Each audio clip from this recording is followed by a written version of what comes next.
It was just rocks. I want you to imagine driving home at night. You're on a quiet Colorado road. Music low, phone on speaker. Talking to someone you love. And then a rock, not a pebble, not a gravel. A 9-pound landscaping stone, traveling nearly 80 miles per hour. It smashes through your windshield and into your skull. On April 19th, 2023, 20-year-old Alexa Bartell was driving home through Jefferson County, Colorado. She was on the phone with a girlfriend. Mid-sentence. The call went dead. Minutes later, her yellow Chevy Spark drifted off the road, through a fence, and into a field. When deputies arrived, they didn't see a typical crash. They saw a 7-inch hole in the windshield. They saw brain matter in the back seat. They knew instantly. This was not an accident. This was homicide, and someone had done it on purpose. But what investigators didn't know yet was that this wasn't the first car hit that night, and it will then be the last, not just one car. When deputies began canvassing the area, they realized something chilling. Alexa wasn't the only one hit that night. Just 2 miles away, another driver had pulled over. His windshield was shattered. A rocket exploded through the glass and slammed into his shoulder. Behind him, another vehicle had been struck. Radiator destroyed. Steam pouring out. Same stretch of road. Same direction. Same time frame. This wasn't random. This was a spree. Then another call came in. A college student named Lux. Her Accurus windshield had been blown out. Glass embedded in her eyes. A deep gash across her neck. She later said something that stuck with investigators. If that rock had hit me in the head, I wouldn't be here. The indentation in her windshield, 3 inches deep. That rock had come inches from killing her. Deputies searched the roadway at sunrise. In the dirt shoulder they found Italiano, a fist-sized landscaping rock, covered in blood. Biological tissue still clinging to it. It had rolled off the asphalt and into the grass after impact. That was the murder weapon. At first, investigators considered something almost innocent. Teenagers, doing something stupid. Mailbox baseball, throwing rocks for fun. They've seen it before, but this was different. These rocks weren't tossed from an overpass. They were being thrown from a moving truck, at oncoming vehicles, at highway speeds. That changes everything. That's not mischief. That's a projectile weapon. Then something critical happened. One of the victims came forward. He had dashcam footage. In the video, a dark-colored pickup truck passed us. Seconds later, impact, glass explodes. Investigators freeze-framed the image. Chrome grille, headlight shape. Body style. It looked like a Ford. Now they weren't looking for kids. They were looking for a truck. 5 days later, the Jefferson County Sheriff's Office makes a public plea. They post on Facebook, information wanted in the murder of 20-year-old Alexa Bartell. And that's when a teenager named JB walks in and says 3 names. Joseph, Mitch, Zach. He tells deputies he watched them load landscaping rocks into a truck outside Walmart. He says they were laughing. He says he got uncomfortable and asked to go home. The next morning, he sees the news. A girlie's dead. Same night. Same area. And the truck, dark-colored, just like the one in the dashcam. Now investigators have something. Not just a truck. Not just rocks. Not just victims. They have suspects. 3 18-year-old boys. And they're about to find out this wasn't just stupidity. It was something far darker. Midnight knock. It's just after midnight. 3 separate homes. 3 separate knocks. And 3 families about to have their lives split in half. First up, Mitch's deputies arrive quietly. They don't rush. They don't yell. They knock. Mitch answers the door. He looks confused, but calm. Can you explain what might have gone on the past week? He shrugs. Nothing important. He admits he was out that night. With Joe. with Zach, but says they were just hanging out. Normal stuff. He agrees to go to the station voluntarily. His parents stand behind him, concerned, confused, but cooperative. They even hand over the keys to their black truck. They still don't know. That truck was captured on traffic cameras near the crime scenes. Mitch walks outside, and then click handcuffs. His parents freeze. This just got real. Next house. Joe? But before deputies can reach Joe, they hit a wall. His father, Mark. Mark doesn't like this. He wants answers. He wants paperwork. He wants to delay. Let's schedule something tomorrow. But deputies are firm. It's imperative we talk to him tonight. Joe comes to the door. It looks calm and almost sleepy. He says he'll go talk. But then his father shuts the door. Tension spikes. Deputies move to secure the house. Mark escalates. Dad, start filming. He tries to block the arrest, and within seconds he's in cuffs too. Obstruction. Joe is taken away, his father shouting behind him. Third house. Zach. Deputies surround the home, multiple ring cameras recording. They knock. Zach answers in pajamas. His parents are confused. What is this about? They're told he's the subject of an investigation. He's coming with us. His father gives him one command. Say nothing. The only word you know is lawyer. Zach nods. He's cuffed, and just like that, all three are in custody. At the station, the strategy shifts. Separate rooms. Separate interrogators, and three very different personalities. Joe. He immediately invokes a lawyer. Says nothing. Rolls. Obey. Go as to sleep. Mitch. He talks a lot. And what he says changes everything. He claims Zach had the idea. Zach was throwing the rocks. Zach rolled down the window. Zach threw the fatal one. Mitch paints himself as nervous, uncomfortable, just sitting in the passenger seat. He says Zach was excited, cheering when he hit cars, disappointed when he missed, and then he says something chilling. When the last rock hit Alexa's car, they turned around, they drove back, and saw it in the field. And Zach took a photo. But in another room, Zach is telling a completely different story. He says he never threw a single rock. He says the driver did. Joe. No, the story fractures. Two pointing at one silent. And investigators realize this wasn't random. This wasn't one bad throw. This was organized. They even had contact right. Fire. Like a game. Like target practice, except the targets were human beings. And investigators are about to discover this wasn't their first time throwing objects at cars, and someone in that truck had been doing this for years. The game? The interviews continue, and the tone shifts, because this wasn't just a stupid impulse. It was planned. Mitch keeps talking. He says they stopped at Walmart first, went to the landscaping section, picked up heavy decorative rocks, loaded them into the truck bed. Not one, not two. A pile. This wasn't random debris on the road. They armed themselves.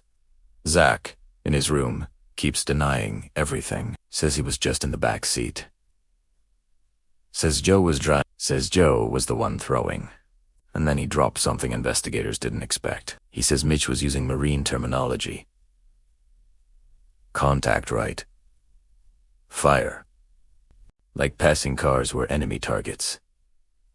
That's not boredom, that's coordination. Meanwhile, detectives confront Mitch with evidence he didn't know they had. A photo taken a month earlier.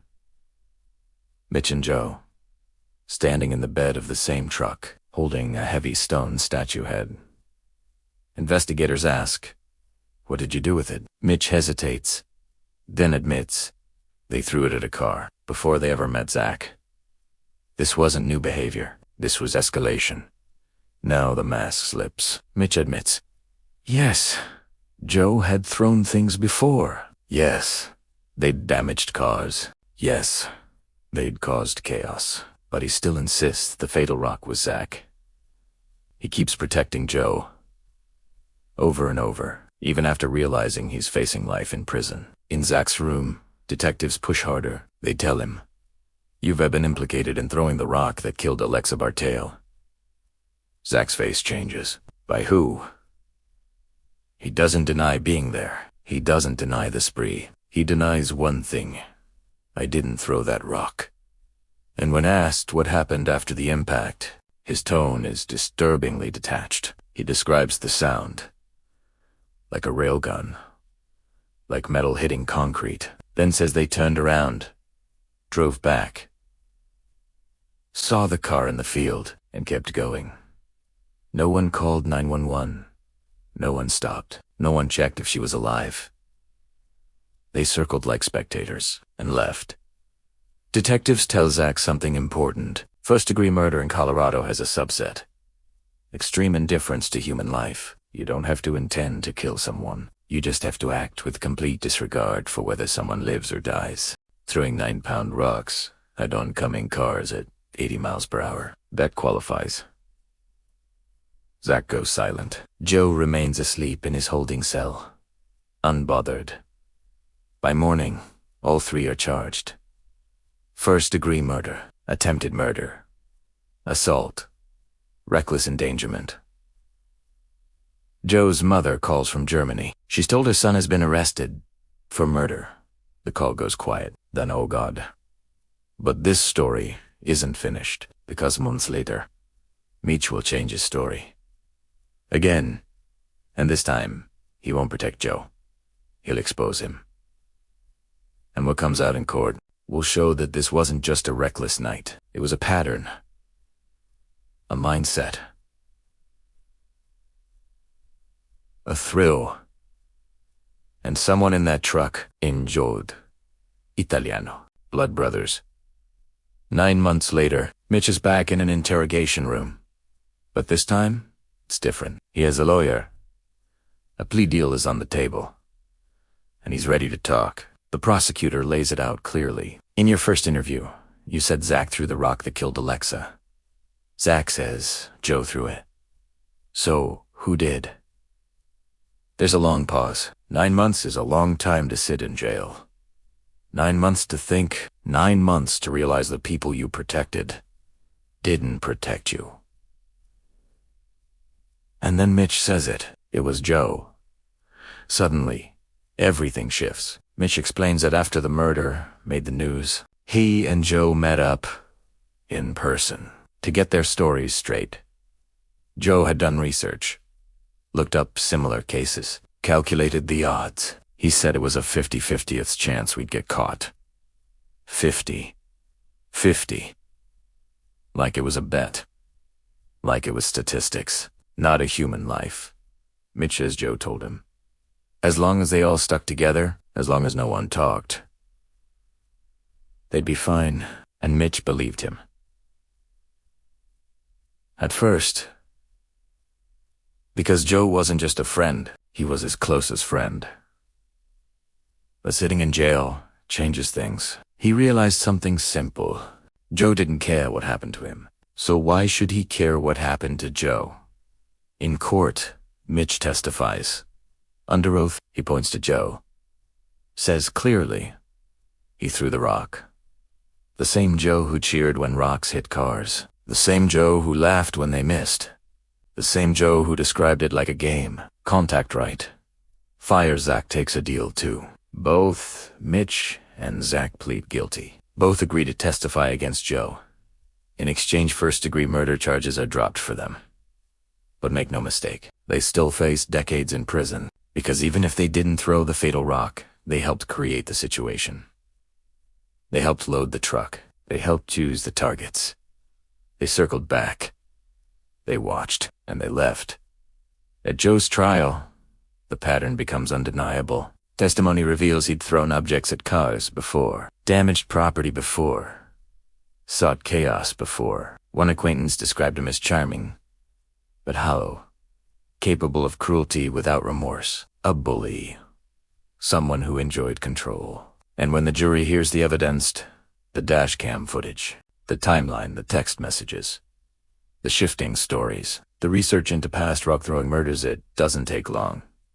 Joseph Koenig is found guilty. First-degree murder with extreme indifference. Multiple counts of attempted murder. Assault. Reckless endangerment. He is sentenced to life in prison without the possibility of parole. Plus 60 additional years. He will never walk free. Mitch receives 45 years. Zach receives 32 years. All three were 18 years old. 3 teenagers. 1 truck. A pile of rocks. And a decision that lasted seconds but destroyed dozens of lives. Alexa's mother later said something powerful. We're choosing to focus on honoring her the way she lived, with kindness, love, and fun.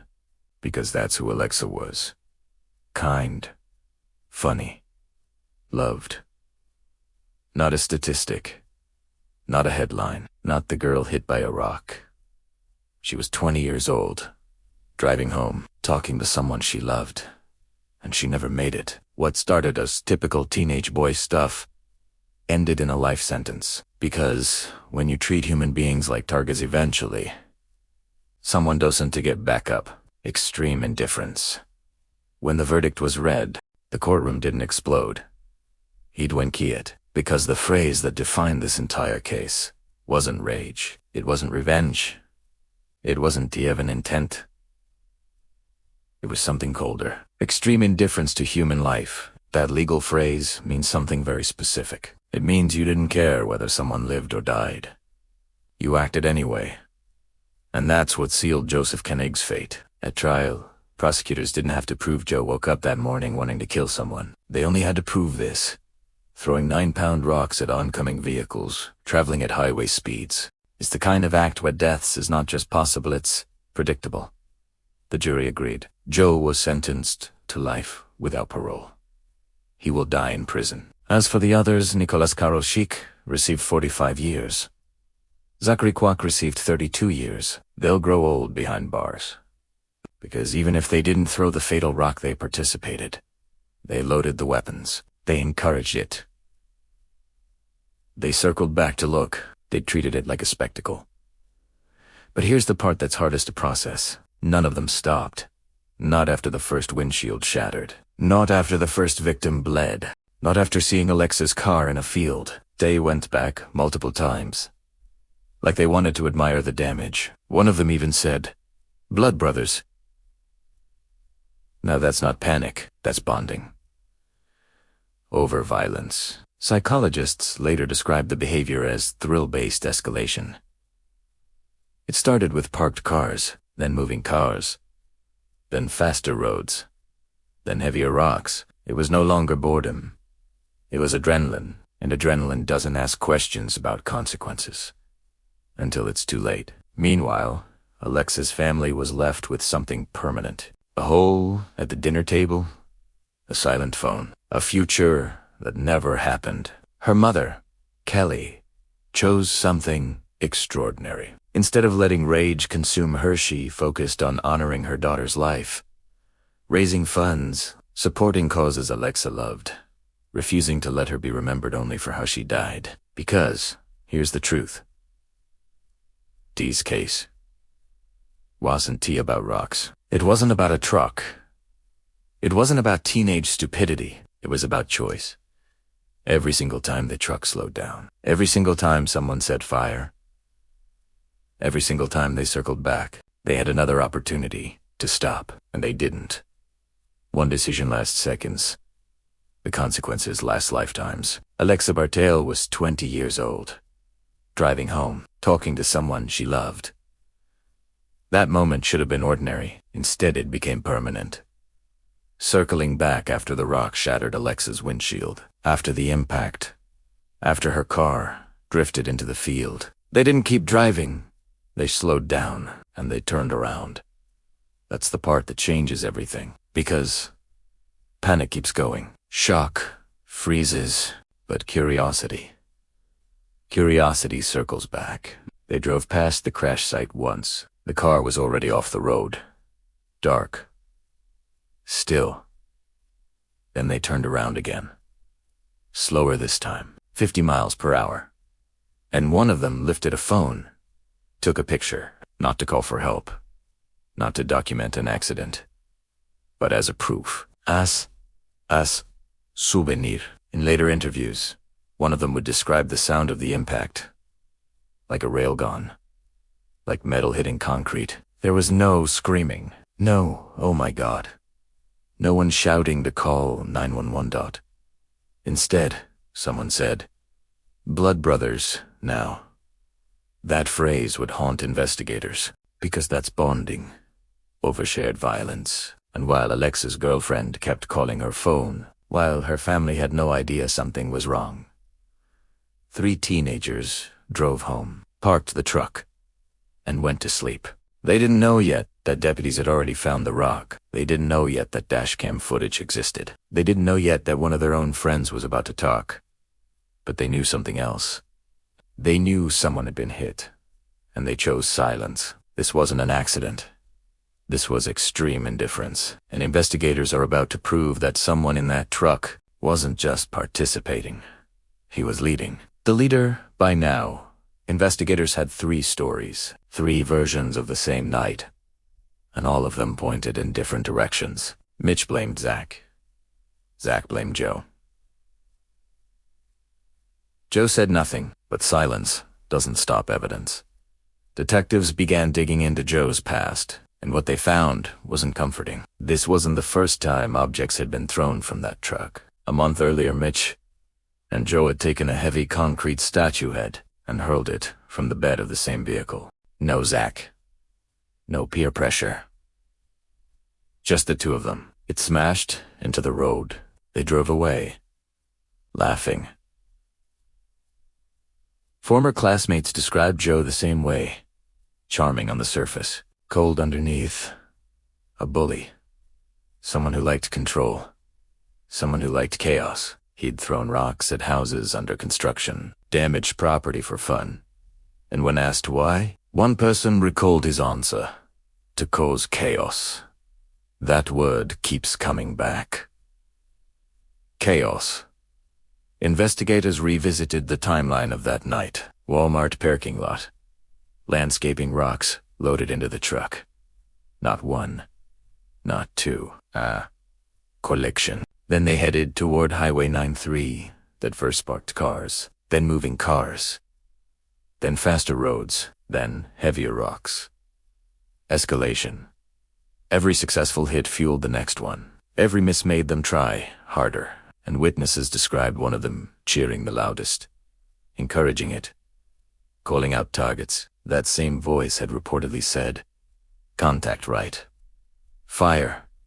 Mitch had tried to protect Joe, even after arrest, even when facing murder charges, but 9 months in jail changes loyalty, because Joe never called, never checked, never tried to help. And suddenly, the closest friend didn't look so close anymore. When prosecutors confronted Mitch again, they read a statement aloud. "Mr. Carol Keek has been very clear with us. It was Mr. Koenig who threw the rock that caused the death of Alexa." This time Mitch didn't hesitate. He said it plainly. It was Joe. That moment changed the case, because now the co-defendants were pointing at the same person. And investigators already knew Joe had researched prior rock-throwing murders. He knew the risks. He knew people had died from this before, and he did it anyway. That's not ignorance. That's awareness. That's choice. But even now, Joe still hasn't spoken. And when he finally does, it won't be in an interrogation room. It will be in a courtroom, with a jury watching, and a life sentence on the line. 50/50th chance by the time the case reached trial. The narrative was clear. But the motive, that's what jurors struggled with. Why? Why throw rocks at random cars? Why escalate? Why keep going? The answer came from Mitch's testimony. After the murder made headlines, he and Joe met up in person. No panica, no remorsa. Just strategy Joe had been researching, looking up past rock-throwing cases, reading about convictions, sentences, outcomes. And then he said something that stunned the courtroom. It's a 50/50th chance we get caught. 50/50. As if Alexa's life was a coin flip, as if the justice system was just odds. He told Mitch, "Don't talk. Stick together. We'll be fine." Because technically, none of them had intended to kill anyone. That was the logic. That was the shield. But prosecutors didn't need intent. They needed indifference, and throwing 9-pound rocks at oncoming vehicles at 80 miles per hour after already hitting multiple cars is. The definition of it, jurors heard from victims. Drivers who survived. One described shards of glass embedded in her eyes. Another described the deafening explosion inside the car. All of them said the same thing. If the rock had been inches different, they would be dead. Then came the most damning testimony. Mitch on the stand asked directly, "Who threw the rock that killed Alexa Bartell?" He pointed. "Joe?" No hesitation, no confusion. Clear, direct, final. Zach testified too. He admitted being there, admitted participating, but insisted Joe was the one throwing when it mattered most. And Joe sat in silence, watching two former friends dismantle his defense. The prosecution reminded the jury of one crucial detail. After Alexa's car left the road, they turned around. Not once. Twice. They saw the vehicle in the field and left. No one dialed 911. No one checked for movement. They drove home, parked, and went to bed. That's not shock. That's choice. When the verdict came down, it wasn't dramatic. It was decisive. Guilty. First-degree murder with extreme indifference. Multiple counts of attempted murder. Assault. Reckless endangerment. And just like that, the coin flip was over. Only now there were no more odds. There was only consequence. Life. When the judge began reading the sentence, the room was silent. No outbursts, no chaos.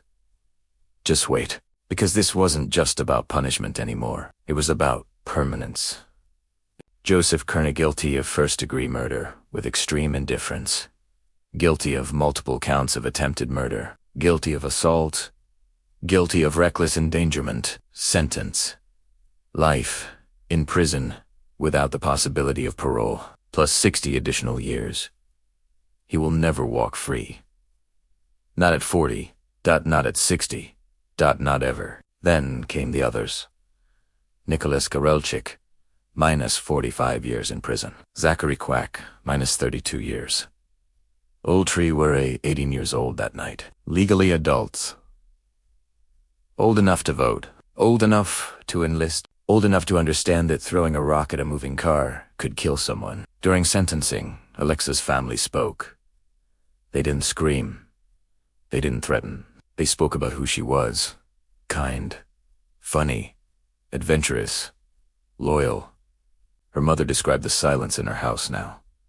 The empty space. The phone that will never ring again. The judge emphasized one word. Choice. Every time that truck slowed down. Every time someone said fire. Every time they turned around to look at the crash. There was a chance to stop. They didn't. This case wasn't about a single bad throw. It was about escalation. Parked cars. Moving cars. Highway speeds. Heavier rocks. More risk. More thrill. Until the inevitable happened. And someone died. When court adjourned, deputies led Joe away. Chains. Orange. Jumpsuit. Head forward. No outburst. No final statement. Just silence. The same silence Alexa's girlfriend heard when the call dropped. 3 teenagers. 1 truck.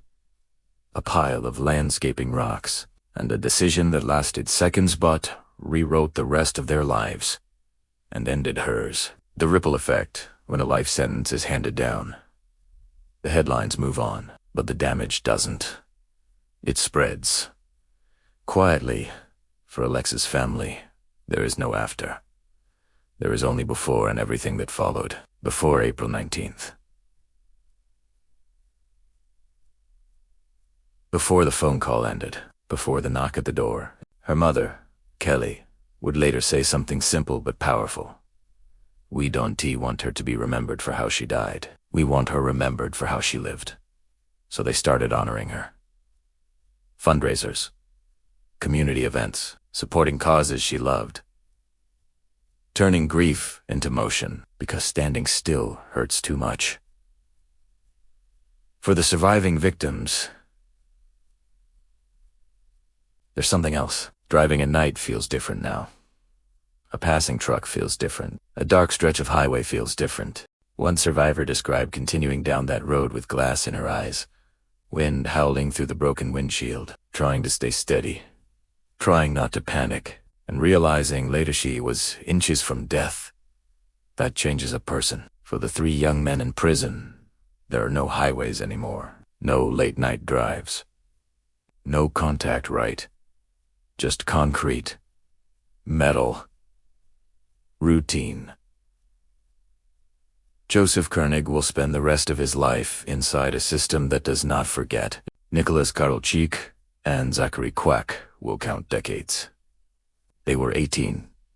Now they'll measure time in years served. But here's what lingers. It wasn't a heated argument. It wasn't a crime of passion. It wasn't self-defense. It was boredom, thrill, escalation, and indifference. The idea that nothing really bad would happen, until it did. And that's the most unsettling part. There was no master plan. No elaborate scheme, just a truck, rocks, and a willingness to see what would happen. When you remove empathy, when you treat strangers like targets, when you test limits without thinking about consequence, you don't get a warning shot. You get a funeral. Alexa Bartell was 20 years old. She had plans, friends, love, a future. She was driving home. That's all. Driving home. And because 3 young men wanted to cause chaos, she never made it. What they knew, there's one question that kept surfacing during the trial. Did they know someone could die? The defense tried to frame it as recklessness, stupidity, impulse, but prosecutors went deeper. Because this wasn't the first rock that night. It wasn't even the second. Multiple vehicles had already been struck. Windshields shattered, drivers injured. Glass embedded in skin. At that point, you know what a rock can do. You've seen it. You've heard it. You've felt the force of it. And they kept going. Evidence revealed that Joseph Koenig had looked into prior rock-throwing cases, including one where a person had died. That means awareness. Awareness removes ignorance. And once ignorance is gone, what remains is choice. When prosecutors explained extreme indifference to the jury, they simplified it. You don't need intent to kill. You only need to act knowing death is a likely outcome and not care. Throwing a heavy object at a moving car traveling 70 to 80 miles per hour, after already causing crashes, after already injuring drivers. That's not unpredictable. That's foreseeable. And then there's the turning around. Twice, they didn't flee in panic. They circled. They looked. They documented. That behavior speaks louder than any confession, because someone who thinks it's an accident doesn't go back for a better view. The prosecution argued that the escalation showed mindset. First parked cars, then moving cars, 10 highways, then heavier rocks. Thrill grows. Risk grows. And empathy shrinks until a life is reduced to impact physics. When the jury heard all of it, the pattering, the research, the coordination, the aftermath, the verdict made sense. It wasn't about one throw. It was about the chain of decisions that led there. And that's what makes this case so difficult, because nothing about it required sophistication. No complex plan, no elaborate cover-up. Just a group of young men testing boundaries without caring where those boundaries ended. But boundaries always end somewhere. Sometimes They end in a field with a shattered windshield and a life that never continues. The moment it became real for months, the case was arguments, evidence, and testimony.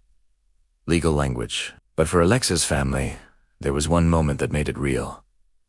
The autopsy photos, the trajectory reports, the medical examiner explaining how the rock entered the windshield.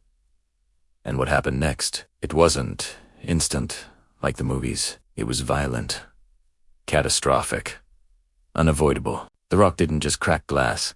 It tore through bone, and that reality sat in the courtroom like a weight no one could lift. When Joseph Koenig was asked if he had anything to say before sentencing, there was no dramatic apology, no emotional collapse, hus restraint. And for Alexa's family, that silence felt louder than any words, because they had been replaying that phone call in their heads for over a year. The one that cut off the one that never resumed. During victim impact statements, her mother didn't focus on hatred. She focused on loss. She talked about birthdays that will never be celebrated again, future holidays that will always feel incomplete, grandchildren that will never exist, the invisible life that was erased in a second. And then she said something that reframed everything. They made a choice, and now they live with that choice. That's the part people miss. Prison is punishment, but consequence is larger than prison. Consequence is waking up every day knowing your name is tied to a death. Consequence is knowing one reckless thrill ended someone's entire future.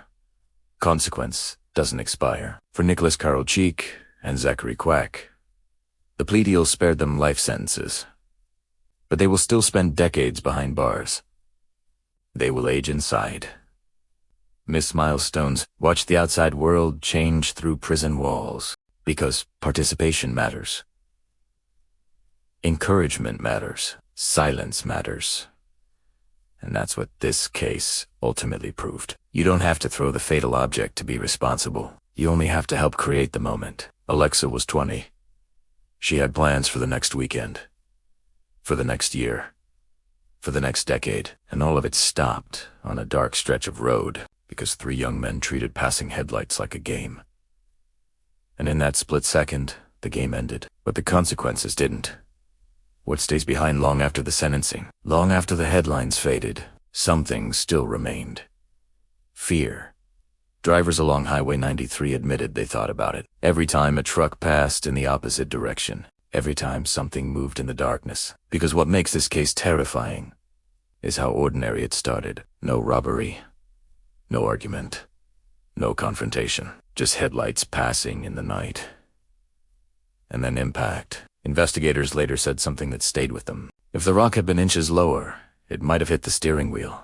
If it had been inches higher, it might have cleared the windshield. If Alexa had slowed down slightly, if they had thrown slightly earlier, the outcome changes. That's how thin the margin was. That's how random it felt. But randomness doesn't remove responsibility. In interviews after the trial, prosecutors emphasized one point. This wasn't about teenage stupidity. It was about escalation and indifference. They had multiple chances to stop after the first shattered windshield, after the first injured driver, after realizing the rocks were powerful enough to destroy glass at highway speeds. They continued, and that continuation is what turned recklessness into murder. For Alexa's family, the grief doesn't move in a straight line. Some days feel manageable. Others feel like April 19th all over again, but they continue to speak about her as she was joyful, adventurous, kind, because remembering her only as a victim feels incomplete. She was a daughter, a friend, a partner, a future that was unfolding. Meanwhile, the 3 young men sit in prison cells built for permanence. Concrete floors, steel doors, scheduled movements, time measured in counts and meals. At 18 years old, they thought in moments. Now they think in decades, because actions that take seconds can define a lifetime. And that's what stays behind in cases like this. Not just the verdict, not just the sentence, but the reminder that boredom combined with ego, thrill combined with indifference, can be just as deadly as intent. One highway, one truck, one rock, and a life that should have continued seconds. In the end, this entire case comes down to seconds. Seconds to pick up a rock in a Walmart parking lot. Seconds to roll down a window.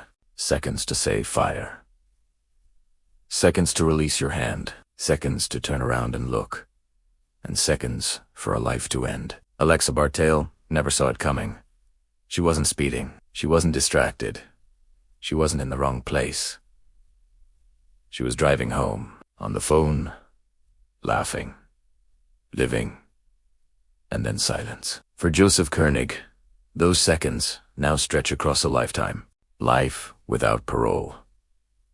Plus 60 years. For Nicholas Karelchik and Zachary Quack, decades behind bars. Because the law recognized something important. You don't have to wake up planning to kill someone. You only have to act with complete disregard for whether someone survives. That's extreme indifference. This wasn't a heated argument. It wasn't a fight gone wrong. It was thrill-seeking, escalation, and the belief that nothing permanent would happen until it did. There are cases built on motive. There are cases built on revenge. This one was built on indifference, and indifference can be just as deadly. Because when empathy disappears, human beings become targets. Headlights become objects, and consequences feel theoretical until they aren't. A rock left a hand. It crossed a highway. It shattered glass, and it ended a future. All in seconds, but those seconds echo forever.